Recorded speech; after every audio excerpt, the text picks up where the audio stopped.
Study fact channel पर आपका बहुत बहुत स्वागत है। आज की इस क्लास में हम लोग देखने वाले हैं नंबर सिस्टम का टाइप 4 और 5, जिसमें इसके पिछले वीडियो में टाइप 1 और 2 और 3 हो गया है।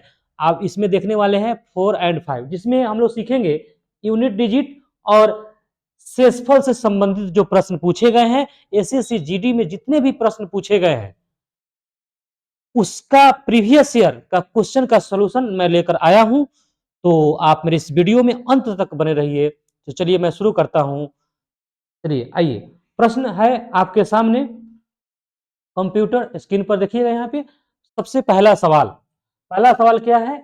यहाँ पे गुणांक दिया है, जो दिया हुआ है इसको गुना करने के बाद अंत में इकाई स्थान पर अंक क्या होगा।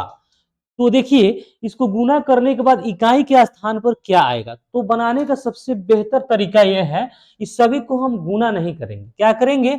सबसे पहले जो इसका लास्ट में जो 3 है इसको ले लेंगे, 3 और इसके 6 और 1 और 3 ले लेंगे, ठीक है ना। यानी 3 गुने क्या ले लेंगे, 6 गुने 1 गुने 3 ले लिए। अब इसको आपस में गुना करना है। इकाई का मतलब, इकाई अंक का मतलब होता है जो लास्ट में अंक होता है उसी को। देखिए, 6 3 18, 18 के 8 इकाई अंक 8, फिर 8 में 1 से करेंगे, 8 इकाई 8 इकाई अंक 8, 8 3 24, लास्ट में कितना आया 4। तो इकाई अंक क्या हो जाएगा इसका, 4 हो जाएगा। इसलिए इस प्रश्न का आंसर हो जाएगा ऑप्शन नंबर बी। इस प्रश्न का आंसर हो जाएगा। इकाई अंक का मतलब होता है लास्ट में जो अंक होता है उसी को कहा जाता है। नेक्स्ट प्रश्न आपके सामने। अब आपको बताना है कि 216 का पावर 216 का इकाई अंक क्या होगा। तो इसमें आप यहाँ पे देखिएगा कि किसी का भी, नोट्स में थोड़ा सा हम लोग इसको जान लेते हैं कि यदि किसी भी संख्या के अंत में यदि 0 हो, 1 हो, 1 हो और उसके बाद में 5 हो, ठीक है, 5 हो और 6 हो, अगर किसी भी संख्या के अंत में 0 1 5 और 6 होगा तो उसका इकाई अंक वही हो जाएगा। जैसे यहाँ पे देखिएगा, कोई संख्या हम यहाँ पर लेते हैं, ठीक है ना। यहाँ पे कोई संख्या ले लिए, इसका पावर कुछ भी दे दिए। देखिए ये 6 है, इसका पावर कुछ भी रहे, इकाई अंक क्या हो जाएगा, 6 हो जाएगा। यहाँ पे एक और संख्या ले लेते हैं हम। देखिए यहाँ 5 है और 5 का पावर कुछ भी है, इकाई अंक क्या हो जाएगा हमारा, 5 ही हो जाएगा। यहाँ पे एक और संख्या हम ले लेते हैं, कोई भी संख्या ले लीजिए, ठीक है ना। देखिए 1 है, 1 के पावर कुछ भी है तो इकाई अंक क्या हो जाएगा, 1 ही हो जाएगा। क्या हो गया सर, तब आ गया।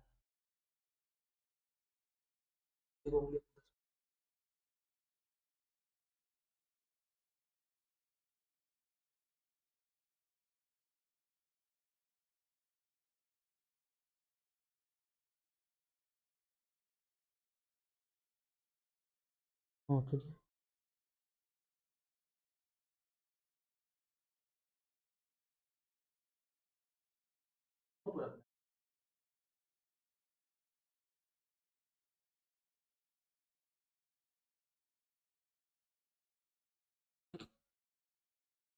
चलिए छोट हो गया ना। चलिए यहाँ पे थोड़ा सा स्टेक हो गया है।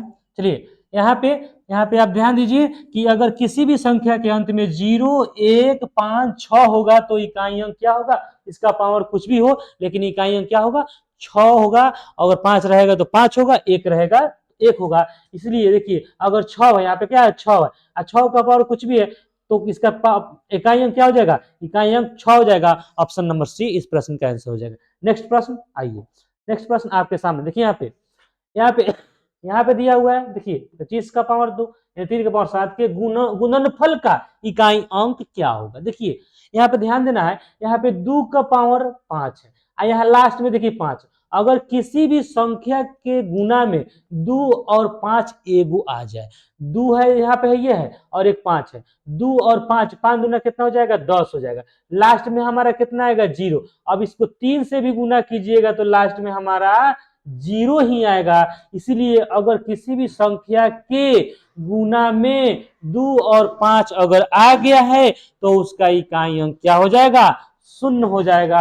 इस प्रश्न का आंसर हो जाएगा ऑप्शन नंबर सी, इस प्रश्न का आंसर हो जाएगा। नेक्स्ट प्रश्न आपके सामने देखिए, अब इसको और इसको गुना करने पर इकाई अंक क्या होगा उसको ज्ञात करना। तो देखिए यहाँ पे क्या करेंगे, 7 के पावर क्या करेंगे हम, 7 के पावर लिखेंगे पहले 45, कितना लिखेंगे 7 के पावर लिखेंगे 45, उसके बाद में गुने गुने करना है, 8 के पावर कितना लिखना है 73, ठीक है ना। बस अब इस पावर में 4 से भाग करना, इस पावर में भी 4 से भाग करना है। देखिए इसको 4 से भाग कीजिएगा तो शेष कितना आएगा, 4 से भाग कीजिएगा तो शेष 1 आएगा, गुने इसको 73 को 4 से भाग कीजिएगा तो शेष कितना आएगा, शेष आपका इसमें भी आपका 1 आएगा। यानी 7 के पावर 1 गुने 7 के पावर 8 सत्ते 56, लास्ट में कितना आया 6, तो इसलिए प्रश्न का आंसर क्या हो जाएगा, ऑप्शन नंबर डी हो जाएगा इस प्रश्न का आंसर। ठीक है, नेक्स्ट प्रश्न आपके सामने। चलिए अगला प्रश्न देखिए, यहाँ पे अगला प्रश्न क्या है, सेम टू सेम उसी तरह का प्रश्न है लेकिन इसमें प्लस लगा हुआ, क्या लगा हुआ है प्लस। अब क्या करेंगे 3 ले लेंगे, 3 इसमें 3 लेंगे तो 3 का पावर कितना ले लेंगे 149, जोड़ इसमें 3 का पावर कितना लेंगे 150, जोड़ इसमें 3 का पावर कितना लेंगे 151। इस सभी में कितना से भाग करेंगे, इस सभी में हम 4 से भाग कर देंगे, सभी में कितना से भाग 4 से, इसमें भी 4 से, इसमें भी 4 से। तो इस सभी में 4 से भाग नहीं दे रहा, सिर्फ और सिर्फ 49 में 4 से भाग देना। तो 49 में 4 से भाग दीजिएगा तो 4 कितना हो जाएगा शेष 1 हो जाएगा, यानी 3 का पावर इसका शेष 1 हो जाएगा, जोड़ इसका 3 का पावर शेष कितना हो जाएगा, 3 का पावर इसका जो शेष हो जाएगा वह 2 हो जाएगा, इसमें भी 3 का पावर जो हो जाएगा शेष कितना हो जाएगा 3 हो जाएगा। अब देखिए यहाँ पे 3 का पावर 1 3 हो जाएगा, जोड़ 3 तिहाई 9, जोड़ 3 तिहाई 9 3 27, इकाई अंक कितना आएगा 27, सिर्फ और सिर्फ हमको इकाई अंक से मतलब है। तो 7 3 10, 10 9, 10 9 कितना होता है 19 होता है, इकाई अंक कितना आया 9। इस प्रश्न का आंसर ऑप्शन नंबर बी हो जाएगा। इस प्रश्न का आंसर क्या हो जाएगा, ऑप्शन नंबर बी। इस प्रश्न का आंसर आपको हो जाएगा ऑप्शन नंबर बी।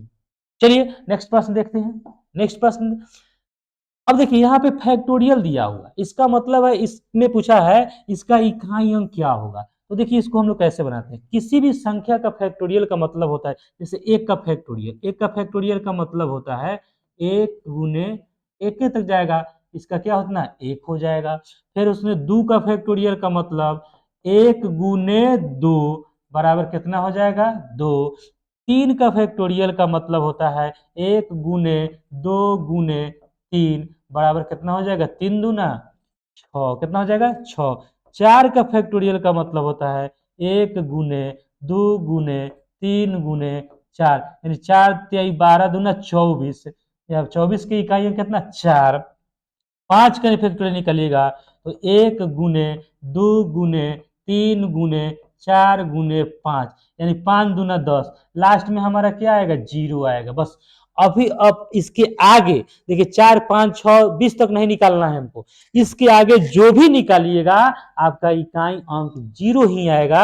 अब इसको हम सिर्फ जोड़ दीजिए, 6 व 4 10, 10 2 12 1 13 आ जाएगा, यहाँ 0 है नीचे भी हमारा 0 ही आएगा, तो कोई दिक्कत नहीं। तो इकाई अंक हमारा क्या हो गया 3 हो गया। इस प्रश्न का ऑप्शन क्या हो जाएगा, ऑप्शन नंबर सी हो जाएगा इस प्रश्न का आंसर।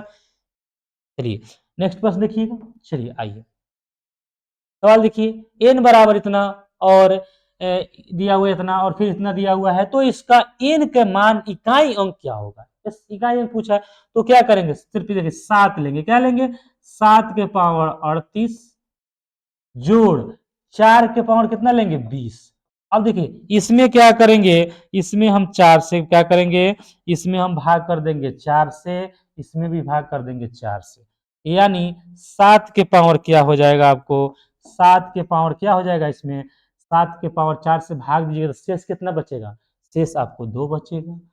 इसको 4 से मैंने भाग दीजिएगा तो शेष कितना बचेगा, 0 बचेगा। तो जब शेष 0 बचता है तो हम वहां पे क्या लिखते हैं, 4। 4 से भाग देंगे, शेष 0 बचेगा तो हम पावर में क्या लिखेंगे, 4 लिखेंगे। अब देखिए यहाँ पे 7 सत्ते 49, इकाइयां कितना, 9, जोड़ 4 चौका 16, चौका 64, 64 चौका इसको 4 पे गुना कीजिएगा तो 4 में इसको गुना कीजिए, 4 गुने 4 गुने 4, इसका इकाइयां कितना, 4 चौका 16, 6 चौका 24 और 4 चौका 16, इकाइयां कितना आ गया, 6। तो इसका भी कितना आया, 6। तो 9 को और 6 को जोड़ेंगे तो कितना हो जाएगा, 15 हो जाएगा। इकाइयां कितना है इसमें, 5, इसलिए इस प्रश्न का आंसर ऑप्शन नंबर बी 5 हो जाएगा इस प्रश्न का आंसर। तो चलिए नेक्स्ट प्रश्न देखते हैं।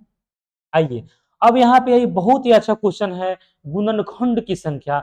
इसमें सीखिएगा आप लोग गुणनखंड की संख्या कैसे निकाला जाता है, सम गुणनखंड का कैसे कितना होता है और विषम गुणनखंड की संख्या कितना होता है, इस सभी को हम लोग देखेंगे। लेकिन इससे पूछा गया 3600 के कितने गुणनखंड हो सकते हैं, 3600 के कितने गुणनखंड हो सकते हैं। तो सबसे पहले हम लोग इसमें क्या क्या सीखेंगे, सबसे पहला इसको, सबसे पहले 3600 को हम क्या करेंगे, पहले गुणनखंड तोड़ेंगे। तो 3600 को तोड़ने का तरीका है, इसको 3600 को तोड़िएगा तो यहाँ पे 2 का पावर 4 और गुने, यहाँ पे इसको तोड़ सकते हैं, यहाँ पे कैसे तोड़िएगा देखिए, 36 को लिखिएगा 6 गुने 6 गुने क्या हो जा रहा है, 36 को लिख सकते हैं 6 गुने 6 गुने 100 लिख सकते हैं।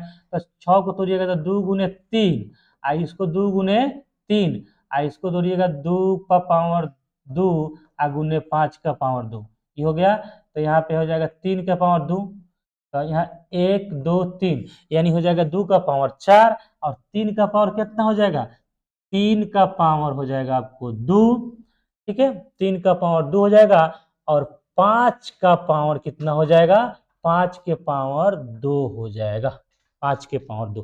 तो यानी 3600 को सबसे पहले हम फैक्टराइज कर लिए। अब आपसे पूछा है क्या, कुल गुणनखंड की संख्या पूछा। जब कुल गुणनखंड की संख्या पूछे तो सबसे पहले इसको फैक्टर तोड़ेंगे, अभाज्य गुणनखंड तोड़ेंगे। अभाज्य गुणनखंड जब टूट गया तो हमको ज्ञात करना है कुल गुणनखंड। तो कुल गुणनखंड ज्ञात करने के लिए सबसे पहले हम लिखते हैं कुल गुणनखंड की संख्या कैसे निकलेगा, कुल गुणनखंड की संख्या, कुल गुणनखंड की संख्या निकालने का तरीका क्या है, यानी इसका जो पावर है, पावर में 1 जोड़ देते हैं। पावर कितना है इसका, 2 का पावर कितना है 4, तो 4 में 1 जोड़ देंगे, 4 में कितना जोड़ देंगे 1, गुण उसके बाद में गुने 2 का पावर कितना, 2 का पावर 2 में क्या जोड़ देंगे 1 जोड़ देंगे, गुने फिर इस 2 में कितना जोड़ देंगे 1 जोड़ देंगे। अब इसको करेंगे कितना हो जाएगा, यहाँ पर देखिए 2 दूना 4 1 5 हो जाएगा, गुने 2 1 3 हो जाएगा, 2 1 3 हो जाएगा, यानी आंसर कितना हो जाएगा 5 तिहाई 15 और 15 तिया 45 हो गया। आंसर कितना हो गया 45, यानी ऑप्शन नंबर आपका क्या हो जाएगा, सी हो जाएगा इस प्रश्न का आंसर 45। देखिए तो ये तो कुल निकले, लेकिन फिर आपसे पूछा जा सकता है सम गुणनखंडों की संख्या कितना। तो आपसे सम पूछा जाएगा तो यहाँ पे लिखेंगे सम गुणनखंड की संख्या कितना हो जाएगा, सम गुणनखंड की संख्या। तो सम गुणनखंड की संख्या पूछेगा तो यहाँ पे है 2 का पावर जो 4 है, एगो हम कॉमन कर लेंगे, 2 का पावर 4 है तो 2 का पावर 1 को कॉमन कर लेंगे तो इसमें क्या बच जाएगा, 2 के पावर 3 बच जाएगा, गुने ये तो सीधे ज्यों का त्यों उतार देंगे, उसको ज्यों का त्यों क्या करेंगे उतार देंगे। अब इसको छोड़ देना है, सिर्फ इसका निकालना है। तो देखिए 3 में 1 जोड़ देंगे 4, 2 में 1 जोड़ देंगे 3 और 2 में 1 जोड़ देंगे 3, कितना हो जाएगा 3 3 9 चौका 36, यानी सम गुणनखंड की संख्या कितना हो गया 36 हो गया। चलिए अब विषम गुणनखंड निकालते हैं। विषम गुणनखंड की संख्या निकालने के लिए क्या करेंगे, तो विषम गुणनखंड की संख्या निकालने के लिए विषम गुणनखंड में सम का कोई काम नहीं होता है, सम का कोई काम नहीं, तो इसका कोई काम नहीं, तो इसको छोड़ के बाकी जो बचा है उसका हम गुणनखंडों की संख्या नहीं, तो दो आए एक 3 हो जाएगा, गुने इसका पावर 2 एक 3, तो 3 ते कितना हो गया 9।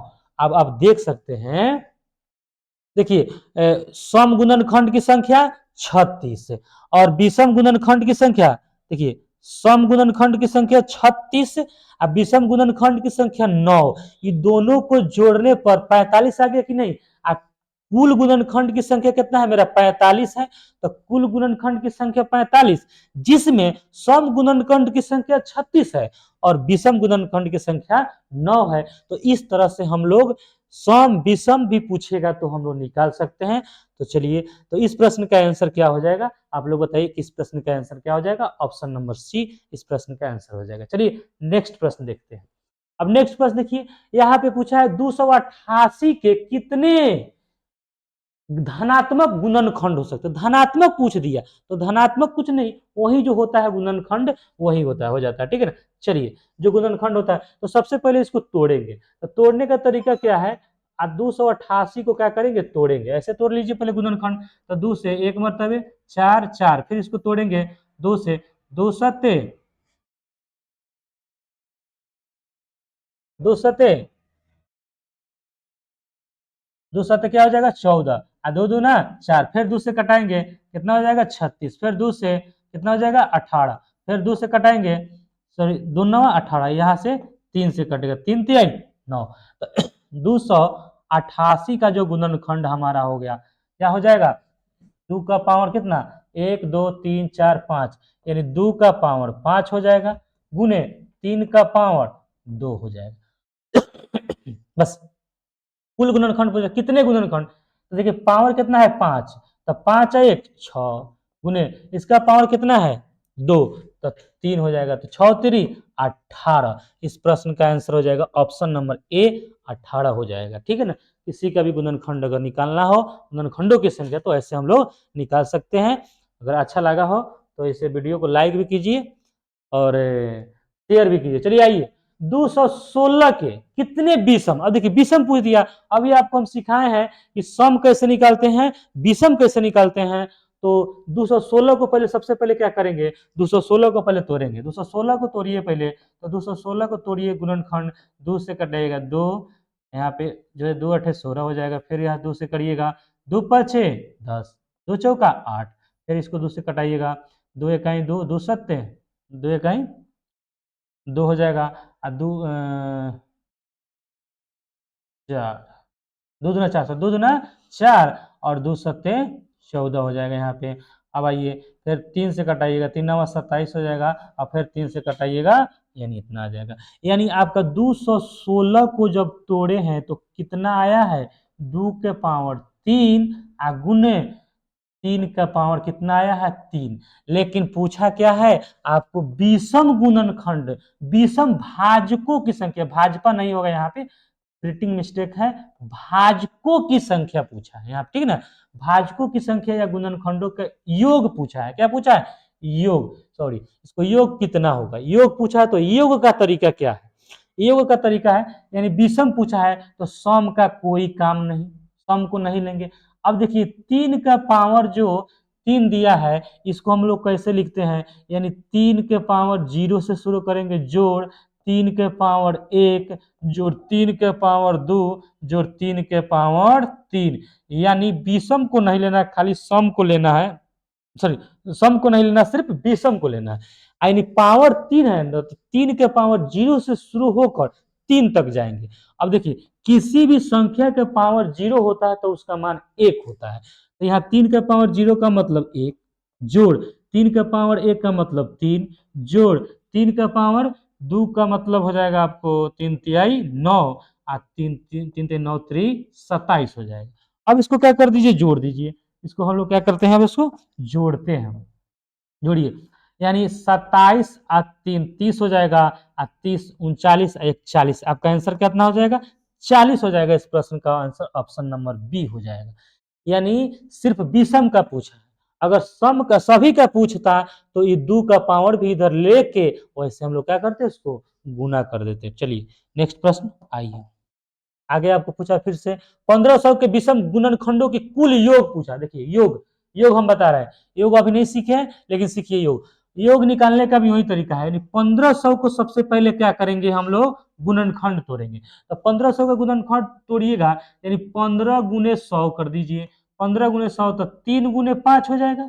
इधर 100 का हो जाएगा 2 का पावर 2 गुने 5, यानी कितना हो जाएगा 2 का पावर 2 और 5 के पावर 2, यानी यहाँ 2 है तो 5 के पावर 3 हो जाएगा। इन्हें गुणनखंड इसको जब तोड़े तो 2 का पावर 2 गुने 3 का पावर कुछ नहीं है तो 1 हो जाएगा, और गुने 5 के पावर क्या हो जाएगा, 3 हो जाएगा। यानी पूछा है विषम गुणनखंडों के कुल योग, सिर्फ विषम को लेना है।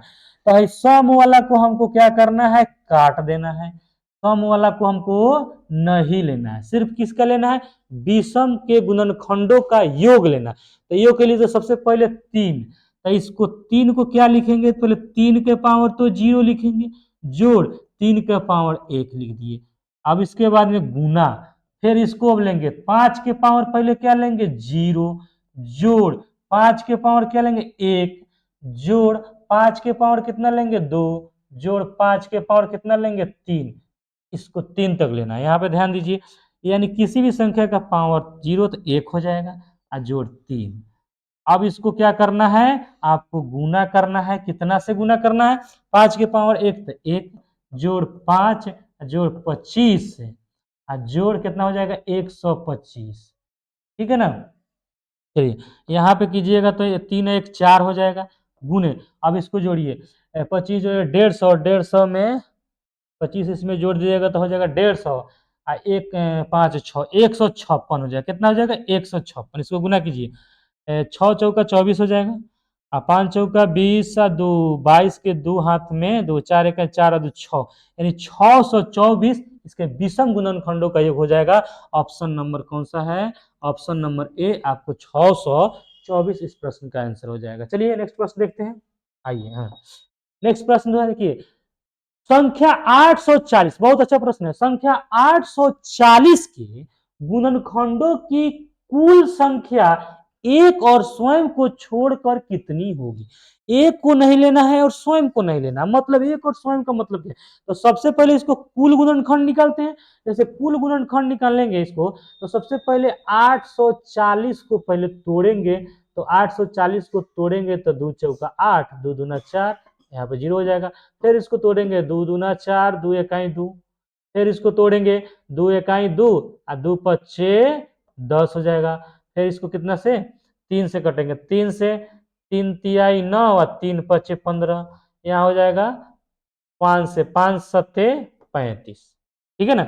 यानी आपका कितना आ गया, यहाँ पे लिखेंगे, अब यहाँ 2 का पावर कितना लिखेंगे, 2 का पावर 2 से 840 को लिखेंगे, 2 का पावर कितना 3, गुने 3 का पावर कुछ नहीं तो 1 और 5 के पावर कुछ नहीं तो 5 और 7 ऐसे ही 7 लिख देंगे। अब कुल गुणनखंड पहले निकाल लेते हैं, पहले कुल गुणनखंड निकालते हैं। तो कुल गुणनखंड निकालने के लिए क्या तरीका है, इसमें एक पावर जोड़ देंगे तो क्या हो जाएगा 4 हो जाएगा, गुने इसमें एक जोड़ देंगे 2 हो जाएगा, इसमें एक जोड़ देंगे 2 हो जाएगा, और इसमें भी एक जोड़ देंगे 2, इसका पावर 1 है, नहीं कुछ हो तो 1 है, तो इसमें एक जोड़ दिए 2, 4 दूना 8 दूना 16 दूना 32, इसका गुणनखंड की संख्या कितना आ गया 32। लेकिन क्या कहा है, कुल गुणनखंड की संख्या में से एक और स्वयं को छोड़कर कितनी होगी। मतलब समझिए, जैसे जैसे मान लेते हैं 20 का हमको गुणनखंड निकालना है, 20 का कितना गुणनखंड, तो 20 का गुणनखंड आपको 1 होगा, उसके बाद में 2 होगा, उसके बाद में आपको 4 होगा, 4 के बाद में 5 होगा, 5 के बाद में 10 होगा, 10 के बाद में 20 होगा। तो 20 के कई गो गुणनखंड, 1 2 3 4 5 6 गो गुणनखंड हुआ, लेकिन ये टोटल 6 गो हुआ। लेकिन अगर इसमें हम कहें कि एक को छोड़ देना है और स्वयं को छोड़ना है, यानी 20 को छोड़ देना, स्वयं ने 20 को छोड़ना है, तो बच के कितना 1 2 3 4, यानी 2 गो को छोड़ रहा है कि नहीं। इसलिए इसमें भी कह रहा है कि कुल गुणनखंड की संख्या में एक को छोड़ना है और स्वयं को छोड़ना है, यानी एक को तो छोड़ना है और 840 को भी एक छोड़ना है, यानी एक से लेकर 840 में 840 भी एक गुणनखंड है तो एक को छोड़ देंगे और 840 को भी छोड़ देंगे, तो बचेगा कितना, यानी 2 को छोड़ना है, इसमें से 2 क्या करेंगे हम घटा लेंगे, तो आपका आंसर कितना हो जाएगा 30 हो जाएगा। इस प्रश्न का ऑप्शन नंबर सी हो जाएगा। बहुत अच्छा प्रश्न था, इस पर ध्यान दीजिए कि कैसा प्रश्न है, इसको सोल्व करिए, जल्दीबाजी कभी नहीं करिएगा। चलिए आइए नेक्स्ट प्रश्न आप देखिए, कौन सी संख्या 2310 के सभी अभाज्य गुणनखंडों के योग से एक कम है। अब अभाज्य गुणनखंडों को तो पहले 2310 का अभाज्य गुणनखंड निकालेंगे, तो 2310 का अभाज्य गुणनखंड कैसे निकलेंगे, पहले इसमें हम क्या करेंगे 2 से, 2 इकाई 2, 2 इकाई 2 और 2 पच्चे 10 और फिर 2 पच्चे 10, अब कितना से कटेगा 5 से, तो 5 दूना 10, 5 तिहाई 15, 5 इकाई 5, फिर कितना से कटेगा, यानी 3 से कटेगा, 3 से 3 सते 21 और 3 सते 21, कितना से कटेगा 7 से, 11 सते 77।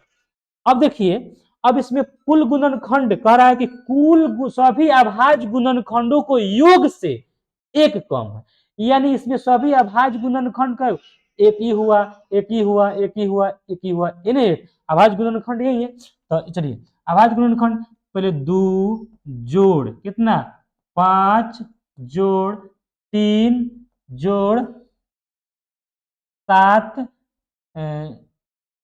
सॉरी 1 मिनट, इसको ऐसे कर लेते हैं, तो जोड़िए 2 हो जाएगा जोड़ 5 जोड़ 3 जोड़ 7 जोड़ 11, इस सभी को जोड़िएगा तो आपको आएगा 18 18 18 और हो जाएगा 28, इसका आंसर क्या होगा 28, लेकिन क्या होगा इसमें से कर एक कम, एक घटा दीजिए तो आंसर क्या हो जाएगा 26 हो जाएगा। इस प्रश्न का आंसर आपका क्या हो जाएगा 26।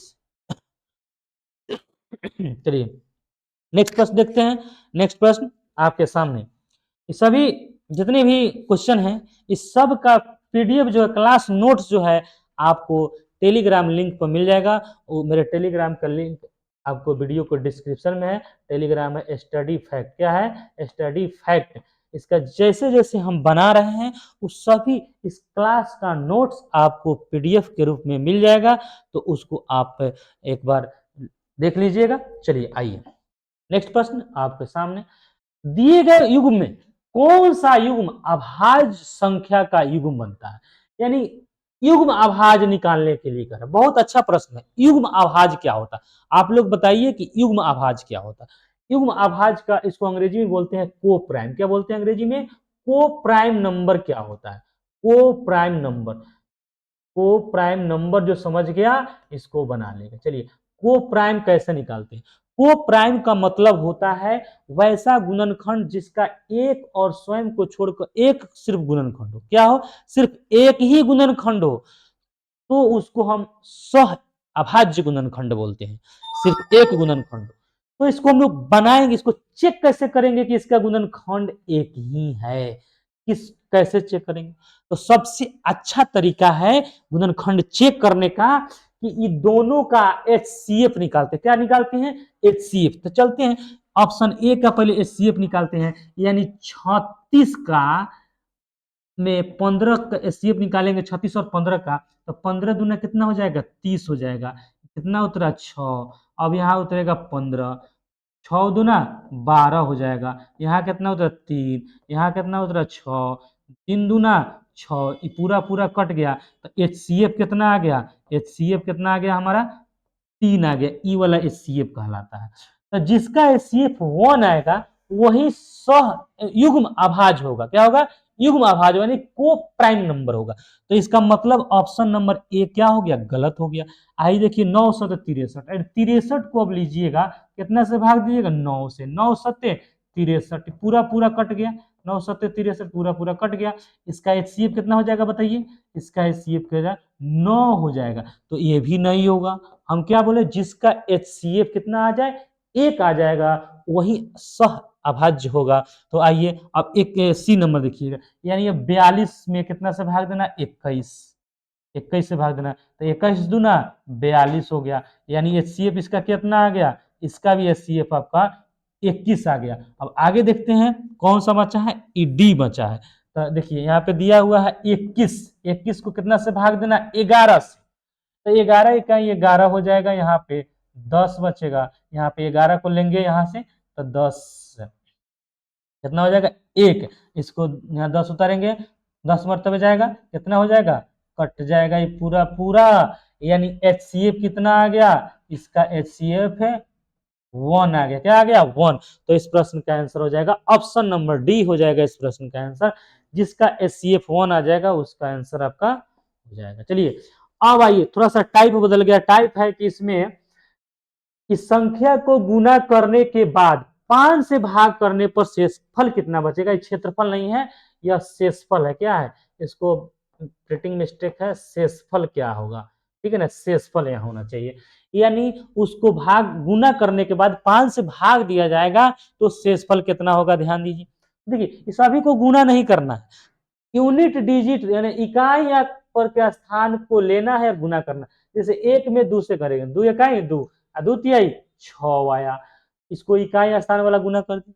अब बट्टा कितना से करेंगे, 5 से।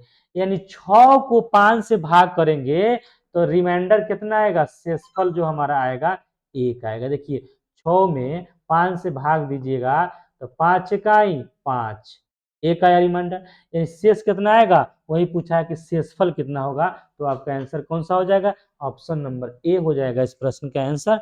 चलिए नेक्स्ट प्रश्न आपके सामने। आइए अगला प्रश्न है, एक संख्या है, देखिए एक संख्या y को 225 से विभाजित करने पर शेषफल 33 बचता है, ठीक है ना, 33 बचता है। उसी संख्या को 15 से विभाजित करने पर शेषफल z बचता है, तो z का मान क्या होगा। यानी देखिए ऐसा सवाल रहेगा तो इसमें देखना है कि शेष कितना बच रहा है और उसके बाद में किससे भाग करने के लिए कहा। तो शेष 33 बच रहा है तो 33 लिख दीजिए, और इसको कितना से भाग करने के लिए कह रहा है, 15 से करने के लिए। तो 15 दूना 30 हो गया, शेष कितना बचा, 3।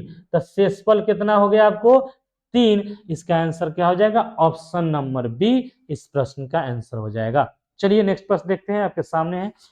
किसी संख्या को, देखिए किसी संख्या को 42 से भाग देने पर हमें भागफल के रूप में 120 तथा शेषफल के रूप में 0 प्राप्त होता है, तो उसी संख्या को 41 से भाग देने पर क्या प्राप्त होगा। तो चलिए इसको कैसे बनाएंगे, यहाँ पे थोड़ा सा देखिए, एक सूत्र होता है भाज्य बराबर क्या होता है, भाज्य बराबर जो होता है वह भाजक है, भाजक गुने भागफल, भाजक गुने भागफल जोड़ शेष होता है। भाज्य बराबर भाजक गुने भागफल जोड़ शेष। यानी भाजक कितना है 42 को भागफल कितना है 120 और शेष कितना है 0। इसको गुना कीजिए, 12 दूना 24 से, 12 चौका 48, 12 चौका 48 और 2 कितना हो जाएगा 50, यानी 50-40 हो गया। अब इस संख्या को 41 से भाग देने पर शेष पर कितना, तो 41 से इसको भाग दे दीजिए, 41 से भाग दीजिएगा तो 1 मरतबे जाएगा, कितना 41, यहाँ पे कितना हो जाएगा 9 और 4, यहाँ पे कितना 2 मरतबे जाएगा तो कितना हो जाएगा 82, यानी 2 हो जाएगा, यहाँ पे कितना हो जाएगा 1 हो जाएगा, यहाँ पे 0 उतरेगा। 3 से भाग नहीं लगेगा, फिर 2 से लगेगा, तो इसको 82 कीजिएगा तो यहाँ पे हमारा क्या हो जाएगा, शेषफल जो है 38 आ जाएगा। यानी इस संख्या को अगर 41 से भाग दिएगा शेषफल कितना आ जाएगा 38। ऑप्शन नंबर सी इस प्रश्न का आंसर हो जाएगा, आप देख सकते हैं। चलिए आगे अगला प्रश्न आपके सामने। अगला प्रश्न है 36 का पावर 29 को 10 से भाग देने पर शेषफल क्या प्राप्त होगा, ठीक है ना। अब यहाँ पे देखिए 6 किसी का भी पावर हो तो क्या होगा, 6 होगा इकाई अंक। यानी 6 को इसको लिखेंगे 6 का पावर 29 बटा कितना हो जाएगा 10 से भाग देना, किससे देना है 10 से भाग देने पर। यानी 6 के पावर 29, तो इस 29 में पहले 4 से भाग देंगे, तो 29 में 4 से भाग देंगे तो शेष कितना होगा 4 7 28, शेष 1 बचेगा। यानी 6 के पावर 1 बराबर बटा 10, यानी 6 को 10 से भाग देंगे तो शेषफल हमारा 6 न बचेगा। क्योंकि देखिए किसी भी संख्या को 6 को कितना से भाग देना है 10 से। अगर भाज्य जो है भागफल से भाज्य से क्या हो, भाजक से छोटा हो तो शेषफल हो जाता है। यानी 10 से छोटा है कि नहीं 6, इसलिए शेषफल हमारा क्या हो जाएगा 6 हो जाएगा। इस प्रश्न का आंसर ऑप्शन नंबर सी हो जाएगा। नेक्स्ट प्रश्न देखते हैं। देखिए उसी तरह से है, यहाँ भी ये 5 के पावर 29, तो देखिए 5 के पावर 29 भागा कितना देना है 10 से। अब देखिए 5 के पावर 29 है तो इसे 4 से भाग दे, शेष कितना आएगा, यानी 5 के पावर 1 बटा कितना 10, फिर कितना आ गया 5 बटा 10, यानी 5 को 10 से भाग देंगे तो शेषफल कितना आएगा 5 ही ना आएगा। तो इसलिए इस प्रश्न का आंसर क्या हो जाएगा 5, यानी भाजक से छोटा है तो ये शेषफल हो जाता है। चलिए आगे नेक्स्ट प्रश्न है। अब देखिए यहाँ पे 8 है, क्या करें यहाँ पे लेंगे 8 का पावर कितना लेंगे 29 लेंगे। 8 का पावर कितना 29 में भाग देना है कितना से 5 से। अब देखिए यहाँ पे अब 8 को 5 से भाग दीजिएगा तो कितना हो जाएगा, 8 को 5 से भाग दीजिए शेषफल कितना हो जाएगा 3 हो जाएगा। तो सबसे पहले इसमें देखिए इसका जो पावर होता है इसके पावर में 4 से पहले भाग देते हैं तो शेषफल कितना हो जाएगा 8। 8 के पावर कितना हो जाएगा 1 बटा कितना 5, यानी कितना हो जाएगा 8 बटा 5। अब ये 8 को 5 से भाग दे दीजिए, 5 से भाग दीजिएगा तो 5 इकाई 5, सॉरी 5 इकाई 5, शेष कितना 3, कितना हो जाएगा शेष 3। इस प्रश्न का आंसर ऑप्शन नंबर डी हो जाएगा इस प्रश्न का आंसर। ठीक है चलिए आगे नेक्स्ट प्रश्न देखिए। 27 का पावर 27 प्लस 27 को 28 से भाग करने पर शेषफल क्या होगा। चलिए बहुत अच्छा प्रश्न है, इसको बनाइए आप लोग। देखिए लास्ट प्रश्न है, आप लोग इसका आंसर कमेंट बॉक्स में जरूर करिए। चलिए देखिए कैसे बनेगा। सबसे पहले 27 का पावर 7 है, क्या करेंगे यहाँ पर 7 का पावर हम ले लेंगे कितना 27 ले लेंगे। 7 का पावर 27 नहीं, इसको ऐसे नहीं बनाएंगे, यहाँ पे ध्यान दीजिए। इसको कैसे करेंगे देखिए, यानी 27 है तो 27 का पावर हम कितना लेंगे 27 प्लस जोड़ेंगे 27, इसको भाग देना है कितना से 28 से। ठीक है ना, यानी अब देखिए 27 को हम 28 से जब भाग करेंगे, 27 को 28 से भाग करेंगे तो शेषफल माइनस में आएगा हमारा, माइनस में। तो इसको क्या करेंगे -1 का पावर लिखेंगे 27 और जोड़ेंगे कितना 27 बटा कितना करेंगे 28। ठीक है ना, भागा 28, यानी यहाँ -1 का पावर अगर सम है तो माइनस प्लस हो जाएगा, अगर -1 का पावर विषम है तो माइनस का माइनस ही रहेगा, यानी -1 प्लस कितना हो जाएगा 27 बटा 28। अब 27 में से 1 घटेगा कितना हो जाएगा 26, 26 बटा क्या हो जाएगा 28। अब देखिए ये 26 बटा 28 है तो शेषफल क्या हो जाएगा, देखिए यह इससे छोटा है तो शेषफल यही रह जाएगा, यानी इसका शेषफल ज्ञात करने के लिए कह रहा है तो कितना आंसर हो जाएगा ऑप्शन नंबर डी इस प्रश्न का आंसर हो जाएगा, ऑप्शन नंबर डी। इस तरह से यह बस इससे पहले इसका एक वीडियो मतलब बन चुका है, नंबर सिस्टम का वीडियो एक बन चुका है, प्लेलिस्ट में पड़ा हुआ है, जिसमें नंबर सिस्टम में प्लेस वैल्यू और डिजिबिलिटी रूल के जितने भी एसएससी जीडी में प्रश्न पूछे गए हैं उसका वीडियो बना हुआ है। उसके बाद में अगर नहीं इस वीडियो को देखे होंगे तो जाकर इस वीडियो को देख लीजिएगा। इसी के साथ मैं इस वीडियो को समाप्त करता हूँ। जय हिंद जय भारत।